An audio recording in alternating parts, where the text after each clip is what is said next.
The Classic Hollywood Movies channel from Comedy MX features golden era films remastered from the Festival Films library.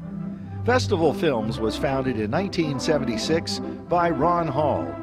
Check out his public domain collection at festfilms.com, fesfilms.com. But while you are here, binge the night away from horror to comedy, from film noir to musicals, and from war to westerns.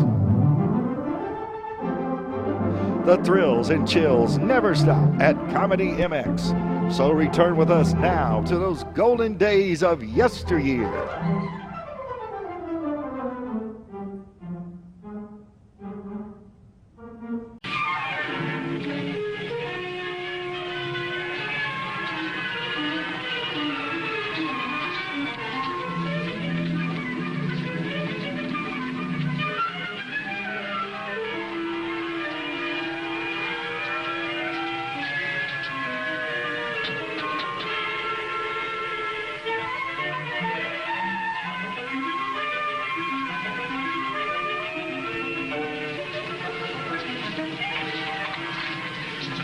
Sorry to interrupt your work, but you're making a serious mistake. Huh?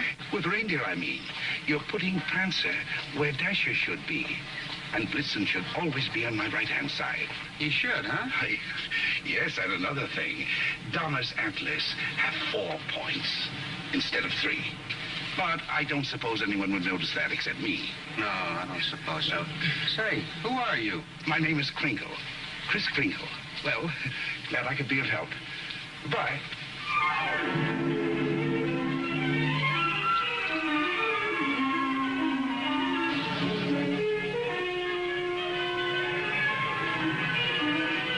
See, it's all in your wrists, like throwing a ball. Now watch. See? Mrs. Walker, the new Santa Claus you're hiring is wonderful. Where'd you find him? We answered the ad along with 100 others. He is good, isn't he? Well, the parade's ready to start. You coming? I'm going home and getting a hot tub. I may just stay there until next Thanksgiving.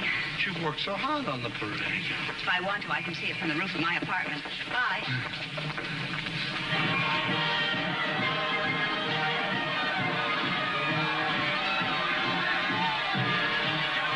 Look at that big baseball player. He was a clown last year. They just painted him different. My mother told me. She manages the parade. Wow. He's really a giant, isn't he? Really, Mr. Gailey. And you a lawyer. There are no such things as giants. Well, maybe not now, Susan, but in olden times, like the giant Jack killed in the fairy tale. Oh, one of those. I don't know any fairy tales. You mean your mother or father never read you any? My mother thinks they're silly, and I never met my father. You see, my mother and father were divorced when I was a baby. Well, that baseball player sure looks like a giant to me. Come in. Hello. My housekeeper told me Susan was here. I'm her mother. Yes, Susie's told me quite a bit about you. She's told me quite a bit about you, too. The man in the front apartment. Hi, dear. Parade's much better than last year. Good. Hope Mr. Macy agrees with you. Would you like a cup of coffee? Oh, don't bother. No bother. It's ready. I want to thank you for being so kind to Susan. All part of the plot. Surest way to meet the mother is to be nice to the child. What a horrible trick. Susan tells me you don't approve of fairy tales. I don't. I think we should be realistic and completely truthful with our children. Not let them grow up believing in a lot of myths and legends. Like Santa Claus, for example. I see. The parade's over, Mother. The acrobats were good. Those prices, they should be. Mother, I was thinking, we've got such a big turkey for dinner, and there are only 2 of us. Couldn't we invite Mr. Gailey? Couldn't we? Oh, dear. Oh, please don't bother. I'll just get a sandwich or something. It's an awful big turkey. Oh, it's not that, dear, but I'm sure Mr. Gailey has other plans. No, he hasn't. Have you? Well, as a matter of fact, to be truthful and completely realistic with the child, I must say I haven't. Please, Mother, please. Didn't I ask her all right, Mr. Gailey? Well, that all depends. Dinner's at 3 o'clock. Susan, you asked just right.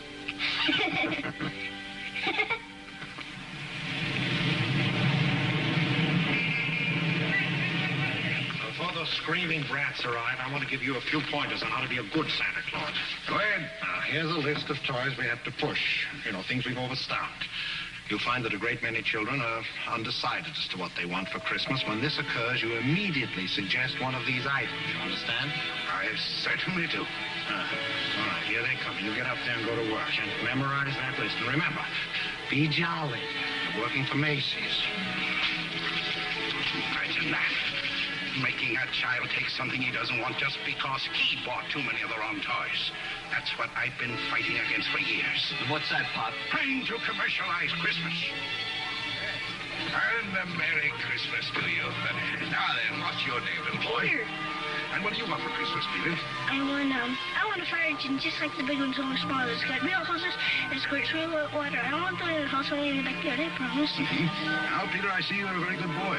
So you'll get your fire engine. You see, I told you to get me one. Yes, dear. Well, look, you wait right over there. Mommy wants to thank Santa, too. What do you mean by saying a thing like that? I've been all over town trying to find that kind of a fire engine. Macy doesn't have one. Nobody's got one. But you can get those fire engines at the Acme Toy Company on West 46th Street. Only $4.50. Wonderful bargain. Oh, I follow the toy market pretty closely. Macy's sending other people to other stores? The important thing is to keep the children happy. Whether Macy's or somebody else sell the toy, that doesn't matter, does it? Don't you feel that way? Me? Sure, but I didn't think Macy's cared. I don't get it. I just don't get it.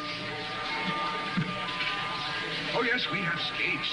Nice, shiny skates, and they're very good indeed. But I don't think they're the kind of skates you want. Now, they have really wonderful skates at Gimbals. Gimbals? The sales lady said I was to speak to you. You're the head of the toy department. Yes, ma'am, yeah. Well, look, I want to congratulate you on Macy's and this new stunt you're doing, sending people to other stores. To think that a big store like this puts the spirit of Christmas before the commercial. I haven't done much shopping here before, but from now on, I'm a regular Macy customer. At Gimbals? And when you come to see me at Macy's, I shall tell you all about the wonderful toys. This seems awful silly, Mr. Gailey. Well, maybe you'll feel differently after you've talked to Santa Claus. Goodbye, and Merry Christmas. Now, what's your name, little girl? Susan Walker, what's your name? Mine, Kris Kringle. I'm Santa Claus. You don't believe that, do you?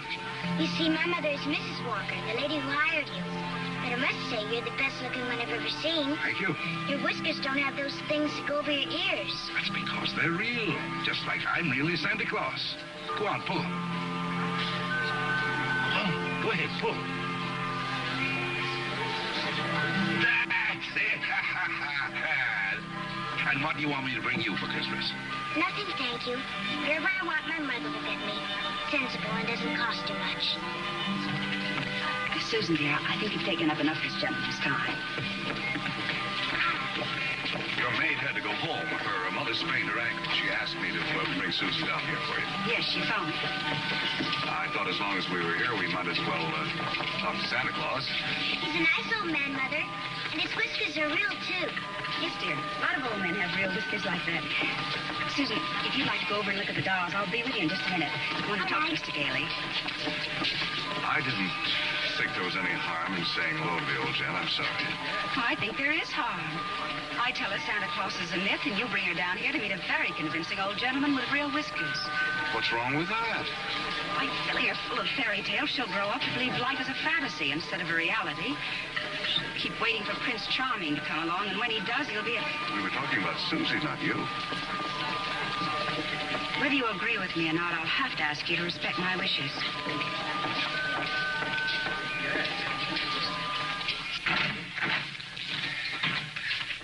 You sent for me? Yes, sit down, won't you? This is a lovely little girl you have here. Thank you. Susan's the reason I asked you to drop down. She's a little confused. Would you tell her that you're not really Santa Claus, but there's actually no such person? I'm sorry to disagree with you, Mrs. Walker, but not only is there such a person, but here I am to prove it. Oh, no, you don't understand. I want you to tell her the truth. What is your name? Kris Kringle. I'll bet you're in the first grade. Second. No, I mean your real name. It is my real name. Second grade. Good gracious. It's a progressive school. Oh, progressive school. Well, where did you get such a lovely outfit? Macy's. We get 10% off. Susan, would you go in and talk to Mrs. Adams for a minute? All right. Goodbye, young lady. Hope I see you again soon. I hope so, too. Bye. Kris Kringle. Address, Brooks Memorial Home for the Aged. If you care to call them and ask for Dr. Pierce, he'll be happy to confirm it. Age as old as my tongue and a little bit older than my teeth. No, really. Well, that's the truth. Next of kin, Donna, Blitzen, Prancer. And Dancer.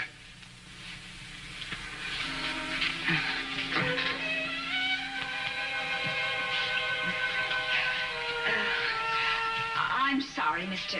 Kringle. Yes, well, I'm afraid we're going to have to make a change. You see, the Santa Claus we had last year is back in town, and, well, I feel I owe it to him to, Have I done something wrong?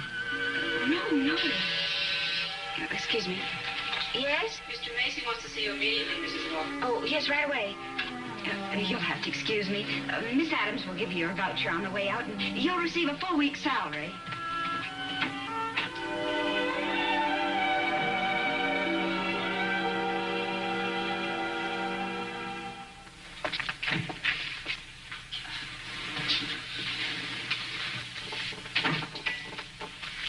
Now, about that new sales policy that you two seem to have initiated. It would have been better to clear it with the sales department first, don't you think? Mr. Macy, Macy's Santa Claus sending customers to Gimbel's. Preposterous. What? Yet, we cannot quarrel with success. Telephone calls, telegrams, over 500 parents expressing their undying gratitude to Macy's.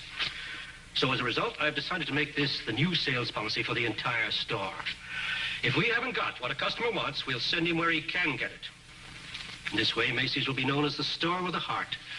The store that puts public service ahead of profits. And consequently, of course, we'll make more profits.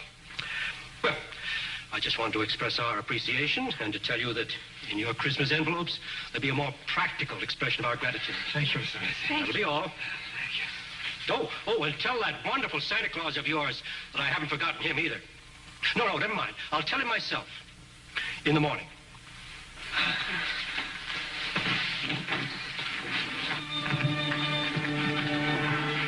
Imagine, a bonus. I fired him. Who? Santa Claus? No. He's crazy. Thinks he is Santa Claus. Well, I don't care if he thinks he's the Easter Bunny. You better get him back. Well, it's too great a risk. He might have a fit or something. I tell you, the man's insane. Maybe just a little bit insane. Mr. Sawyer. What? We'll get Sawyer to examine him. He's a psychologist. That's what he's being paid for, to examine the employees. Can't get him back. He's already gone. Well, then you better scoot after him and get him, because if you don't, we're going to have a very unmerry Christmas. Oh, Mr. Kringle. I'm afraid I acted rather hastily and perhaps unfairly. This other Santa Claus, well, Mr. Macy has found something else for him to do, and, well, we want you to stay on. Well, this is mighty good news. You see, Mrs. Walter, for 50 years or so, I've been more and more worried about Christmas. Christmas is not just a day, it's a frame of mind, and that's what they've been changing. Well, I'm glad you're taking me back. Maybe I can do something about it. And I'm glad I met you and your daughter. You're my test case. We are? Yes, in a way, you're the whole thing in miniature. And if I win you over, well, there's still hope. If not, I guess I'm through. But I'll try, and I'm warning you, I don't give up easily. Oh, well, Mr. Kringle, first thing in the morning, would you report to Mr. Sawyer's office for a little examination? Mental examination? Well, partly, yes. Oh, I don't mind. I've taken dozens. Haven't failed one yet. Yeah. How many days in the week? 7. How many things do you see? 4. Muscular coordination? Perfect. Who was vice president under James Monroe? Daniel D. Tompkins. I'll bet your Mr. Sawyer doesn't know that one.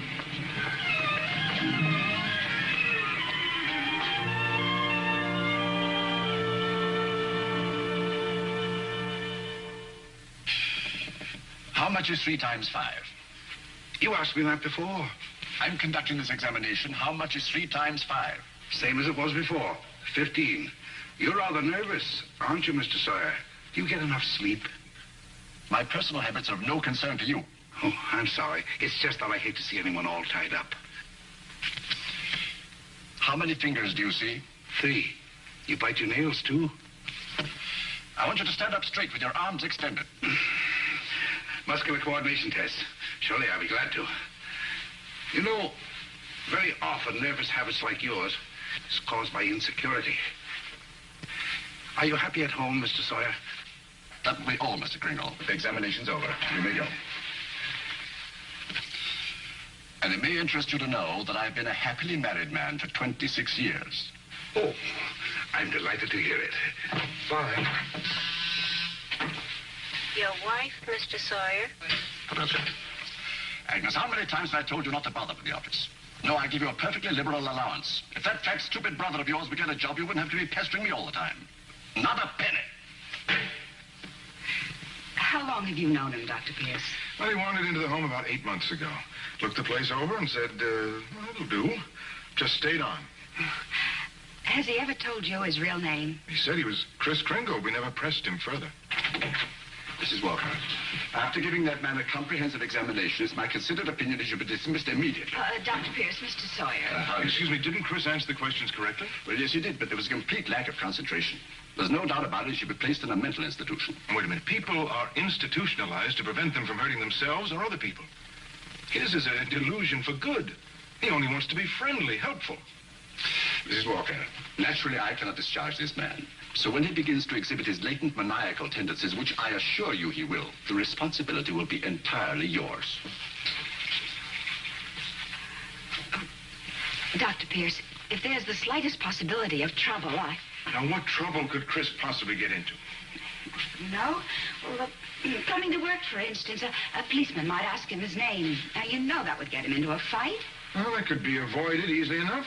Find someone here in the store to rent him a room. Then they could go to and from work together. Oh, yes, that would solve everything. That's a wonderful idea. Yes, isn't it?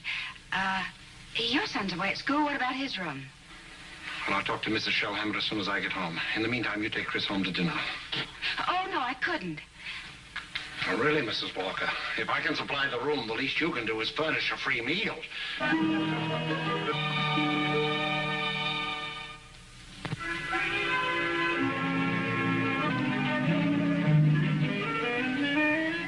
What sort of games do you play, Susan? I don't play much with the children. They play silly games. They do. Like today, they were playing zoo, and all of the children were animals. Homer was supposed to be the zookeeper. He said, "What kind of an animal are you?" I said, "I'm not an animal. I'm a girl." He said, "Only animals allowed here. Bye." Oh, that's too bad. Sounds like a wonderful game to me. Of course, to play it right, you've got to have imagination. Do you know what imagination is? That's when you see something and it's really not there. Well, yes. But I believe imagination is a place by itself. You know, like, well, you know the British nation and the French nation. Well, this is imagination. Say, how would you like to make snowballs in the summertime? Or drive a bus down Fifth Avenue? Or be the Statue of Liberty in the morning, and in the afternoon, a flock of geese flying south? Well, the first place, you'd have to learn to pretend. That's imagination. Now, the next time they play zoo, you tell Homer you're a monkey. But I don't know how to be a monkey. I'll show you. And stand up. First, you bend way over. That's it. Keep your arms loose. Now, then you scratch. On the contrary, the firm of Hazlitt, Sherman, and Hazlitt has been very good to me. But being an exceptional lawyer, I want to open my own office. Naturally. We're having our first lesson in pretending, and we're doing pretty well, too. Should be having nightmares for weeks. But you'll be having a lot of fun in the daytime. Hello? Oh, Mr. Shellhammer, that's fine. The Shellhammers have a room for you. That's very kind of them, but I've accepted Mr. Gailey's offer to stay with him. Mr. Gailey? I'll get the meat. Oh, thank you, Mr. Shellhammer, but it seems he's made other arrangements. Yes, well, goodbye. Well, here we are. Steak. No, it's venison. A friend of mine at the office gave it to me. What's venison? Oh, deer meat. If you don't like it, I have eggs for you. Could I have eggs, too? Venison, you know, I couldn't. Oh, I forgot. Well, there must be something you want for Christmas. Something that even your mother doesn't know about. Why don't you give me a chance? All right. Good. That's what I want for Christmas. A doll's house like this? No, a real house. A real house? If you're really Santa Claus, you can get it for me. And if you can't, just a nice man with a white beard like Mother says. Well, just because every child doesn't get his wish, that doesn't mean there isn't a Santa Claus. That's what I thought you'd say. But what could you possibly want with a house like this? Live in it with my mother. You have this lovely apartment. But I want a backyard and a swing and... She can't get it, huh? I didn't say that. Well, it's a tall order, but I'll do the best I can. May I keep this? Mm-hmm.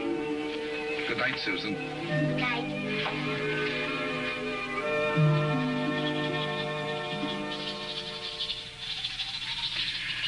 Do you like living in the city?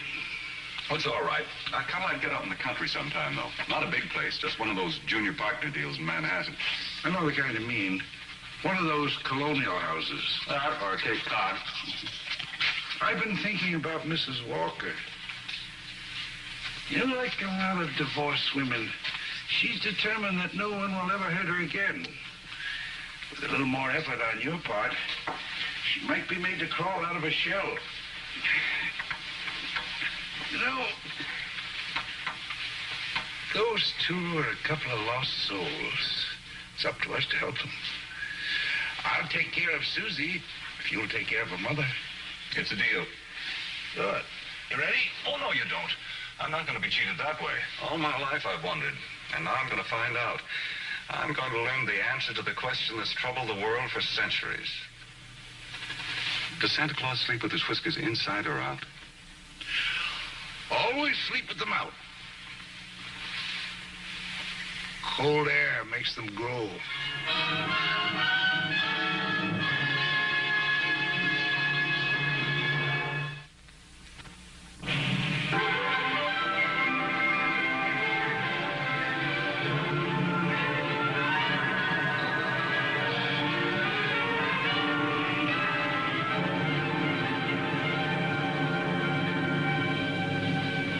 One event I never expected to see. Two can play at this game, Mr. Macy. If Gimbals hadn't got what the customer wants, we'll send him over to Macy's. It'll be a pleasure, Mr. Gimble.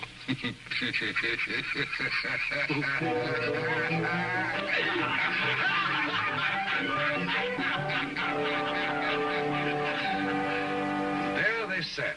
Adult, but children still, children at heart. It was summer, warm, glorious summer. The end. Do you like that story, Susan? Mr. Kringle, do you think I'm going to get my house for Christmas? Well, I can't promise, but we mustn't give up hope. Good night, Susan. Tomorrow evening, I'll read you another story. I can't. I've got to go to school. Isn't this vacation?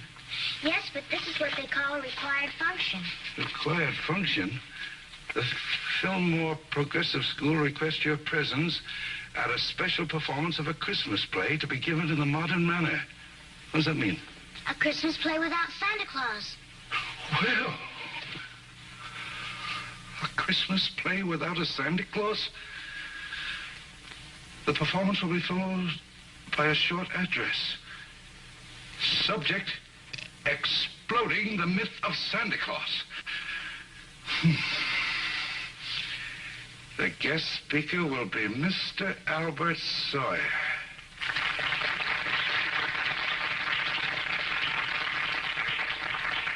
I'm very happy you enjoyed our little play. And now it gives me great pleasure to introduce our old friend, Mr. Albert Sawyer.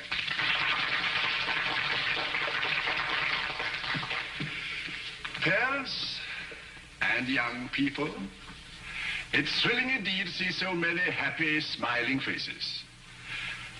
I know you're all looking forward to a joyous Christmas. But as those of you in this intelligent group know, this is going to be a Christmas without Santa Claus. Such a person as Santa Claus, St. Nicholas, or Kris Kringle does not exist. Never has existed and never will exist. This silly old man in his red suit represents the wishful dreaming of all people. He's the all-giver, the generous father. Mature adults who keep this myth alive are clinging to childish fantasies and show themselves afraid to face realities. People who play Santa have a strong feeling of guilt. I see nothing to laugh at. Far from being amusing, this myth... Far from being amusing... Far from being amusing, this myth is actually harmful. Only stupid old men prancing around in white whiskers keep this ridiculous myth alive. Now he's gone too far.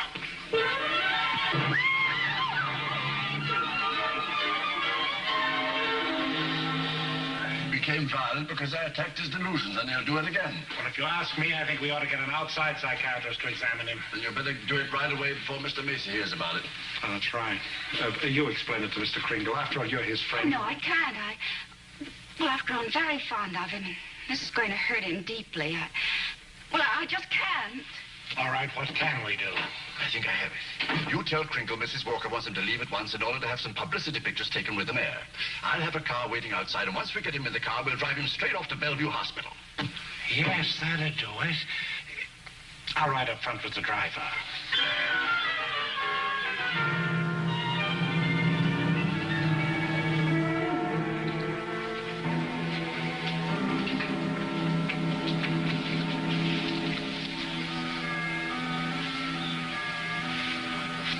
Chris. Hello, Fred. You flunked that psychiatrist examination deliberately, didn't you? Why? I had great hopes, Fred. I had a feeling that Mrs. Walker was beginning to believe in me. Now I know she was only humoring me all the time. Mrs. Walker didn't know anything about taking pictures with the mayor. That was Mr. Sawyer's idea.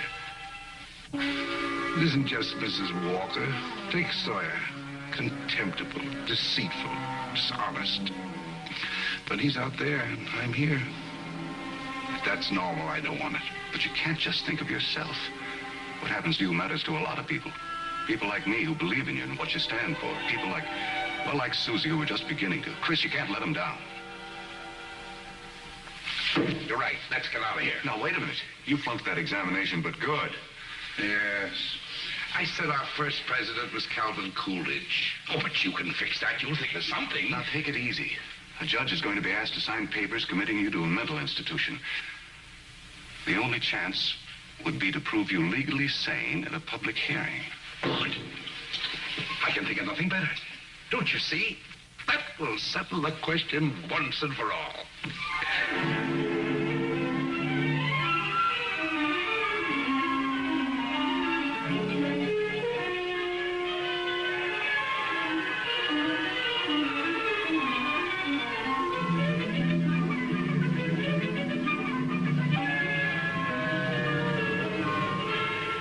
You solemnly swear the evidence you are about to give at this hearing is the truth, the whole truth, and nothing but the truth? I do. Good morning, Your Honor. Good morning.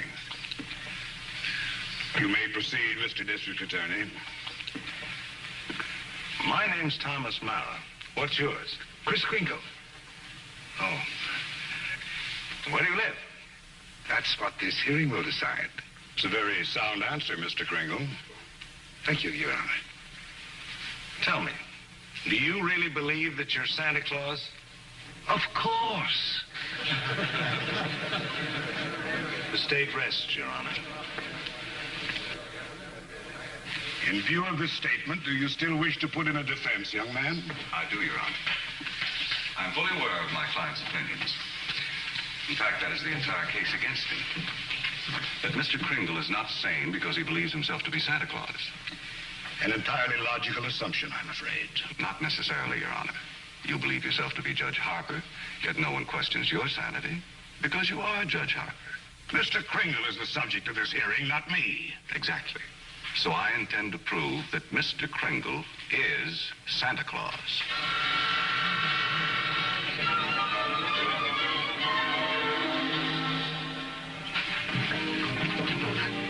What does Mr. Hayslip, Sherman, and Hayslip say about the trial? That I was jeopardizing the dignity of the firm, that I either dropped the case or they dropped me. So, leaving me no choice, I quit. Oh, Fred, you didn't. Well, I can't let Kris down. He needs me, and all the rest of us need him. Darling, he's a kind, wonderful old man, but... Well, you can't throw away your career because of sentiment. I'm not throwing a career away. I'll get by. I'm a darn good lawyer. This doesn't shake your faith in me, does it? This is a question of common sense, not faith. Faith is believing in things when common sense tells you not to. I wish you could let yourself believe in people like Kris, and in fun, and love, and joy, and all the other intangibles. Can't pay the rent with intangibles. And you can't live without them. Why just try a little blind faith, darling? String along with it. I think I'd better right to ask her. I think I have the right to ask you to be a little bit more practical and realistic. Yeah, I suppose you have. It's all cockeyed. Here we are, as close as two people can possibly be, and yet there's a loneliness about it. I've tried my best. I know you have, darling, and so have I. But we're going to need a lot more than each other's arms. And somehow I just don't think we've got it.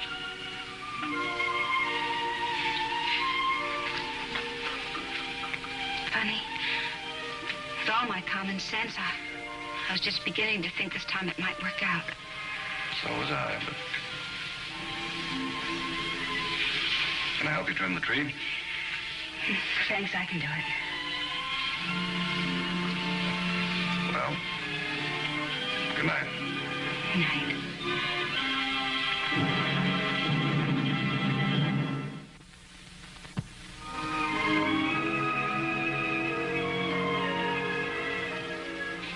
Your name, sir? R.H. Macy. Do you recognize this man? Yes, he's an employee of mine, Kris Kringle. Do you believe him to be of sound mind? I certainly do. Mr. Macy, you're under oath. Do you really believe that this man is Santa Claus?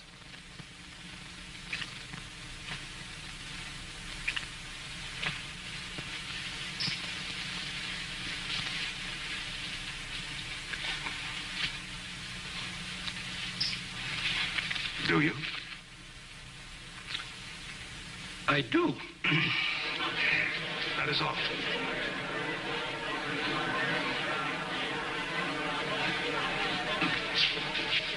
You are fired. Your Honor, there is no such person as Santa Claus, and everybody knows it. I ask that the court make an immediate ruling. Is there or is there not a Santa Claus?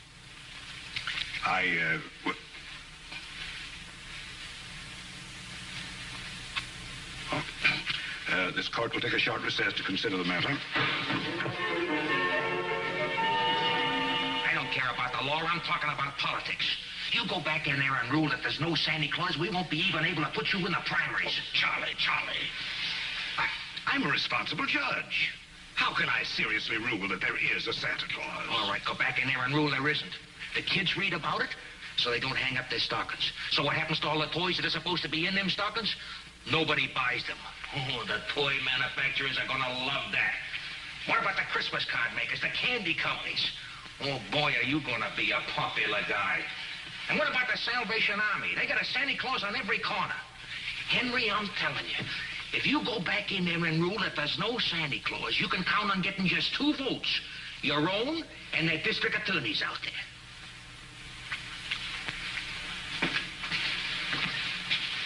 One. District Attorney's Republican. The court will rise.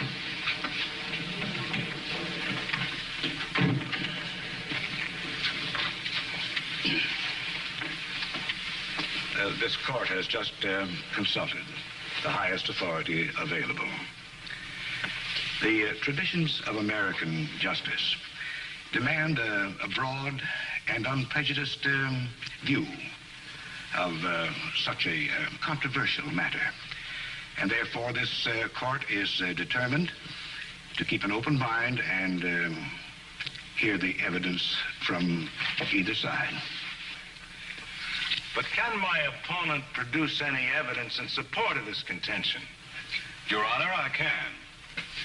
Will Thomas Mara take the stand? Who, me? Thomas Mara, Jr. Thomas Mara. Hi, Daddy.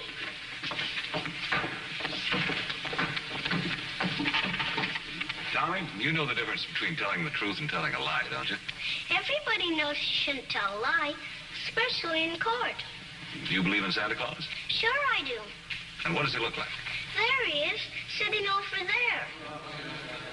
I object, Your Honor. Overruled. Tommy, why are you so sure there's a Santa Claus? Because Daddy told me so. Didn't you, Daddy? And you believe your daddy, don't you? Sure I do. Daddy wouldn't tell me anything that wasn't so. Would you, Daddy? Thank you, Tommy. Bye, Daddy.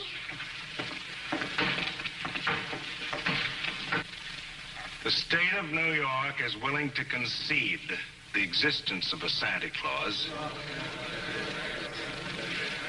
But I ask that Mr. Gailey produce authoritative evidence that Mr. Kringle is the one and only Santa Claus. Your point is well taken, Mr. Mara.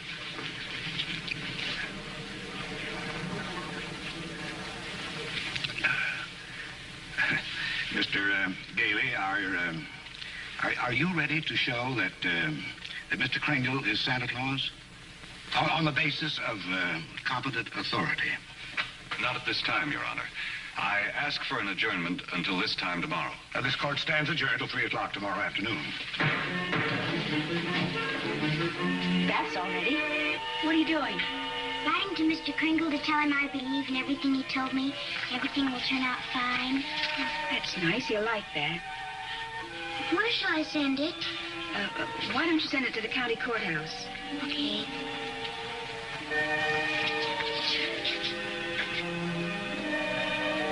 What did you write, Mother? I believe in you, too, Doris. Go take your bath now.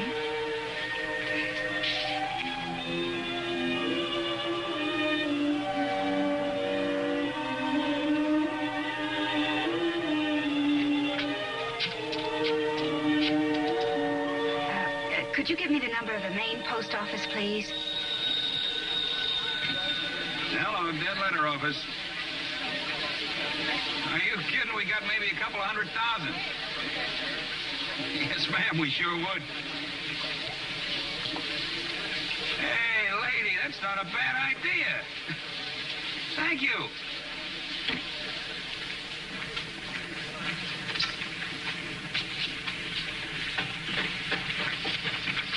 Chris, I've got bad news for you. I've tried every way to get some competent authority. I wired the mayor, the governor, everybody. Susan. And means more to me than all the mayors and governors in the world. It's all over. He hasn't got a thing.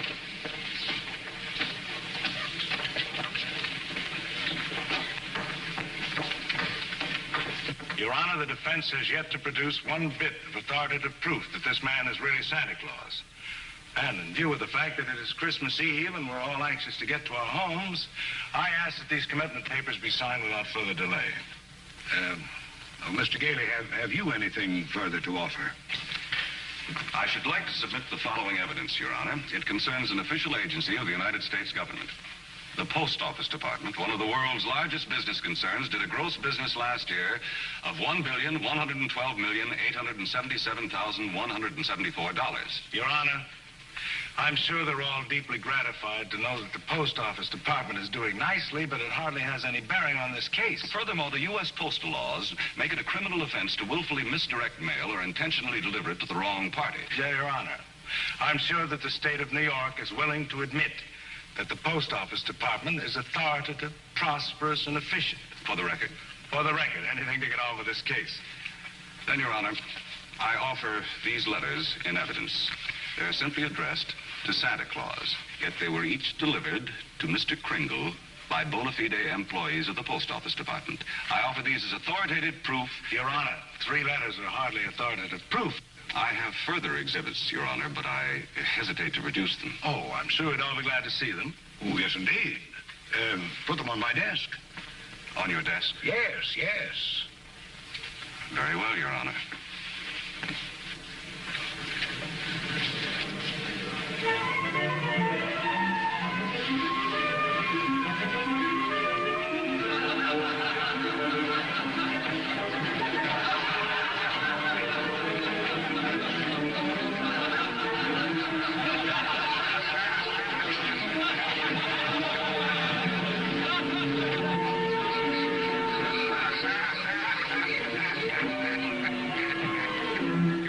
Every one of these letters is addressed to Santa Claus, and the post office has delivered them to my client. Therefore, the United States government recognizes this man, Kris Kringle, as Santa Claus.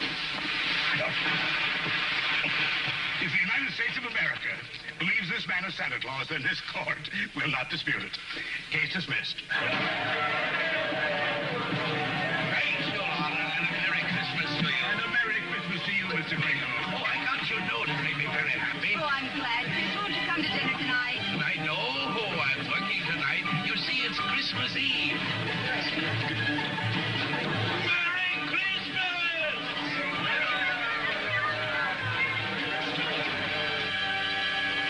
What's the matter with Susan? I think she misses Kris. Don't worry, young lady. Kris is bound to come. Didn't get my present, Uncle Fred. Why, darling, you got a lot of presents. Not the one I wanted. Not the one Mr. Kringle was going to get for me. What was that? It doesn't matter. I didn't get it. I knew it wouldn't be here, but I get a letter or something about it. Hello? Hello, Susan. Merry Christmas. Well, it wasn't really a promise. I said I'd do my best. You couldn't get it because you're not Santa Claus, that's why. Just a nice man with white whiskers like my mother says. And I shouldn't have believed you. Susan. Merry Christmas, Kris. I'm sorry Susan's disappointed in me. Oh, she'll be all right. Here's Fred. Merry Christmas. Where are you? Out at the home. Fred, we're giving a little party this afternoon. Will you bring Mrs. Walker and Susan out to help us celebrate? Of course I will. Now, you turn off the parkway at Seymour. Drive 3 blocks, then turn onto Ashley Drive. You'll see it on the right. Got it. Bye. Susan, I was wrong when I told you not to believe in Mr. Kringle. You must have faith in him. But he didn't get me that. That doesn't make sense, Mother. Oh, faith is believing in things even when common sense tells you not to. I mean, even though things don't work out the way you want them to the first time, you still gotta believe in people. I'll try.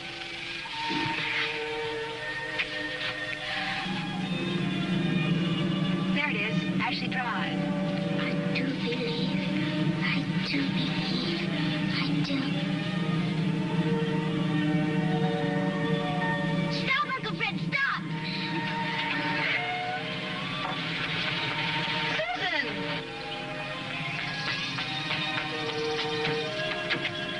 Susan!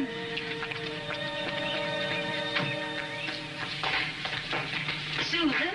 You shouldn't be running around in other people's houses. But this is my house, Mommy. The one I asked Mr. Kringle Now, for. Susan, darling. It is. I know it is. Oh, you're right, Mommy. If things don't turn out right the first time, you still got to believe. Mr. Kringle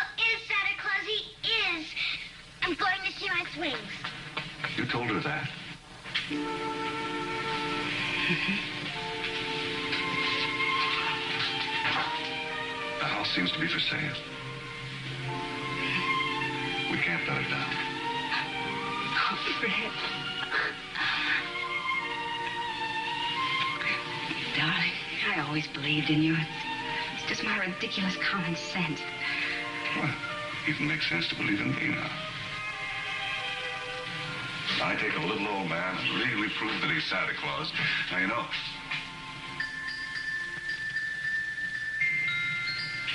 Oh, no. Wait, it must have been left by one of the tenants. Maybe.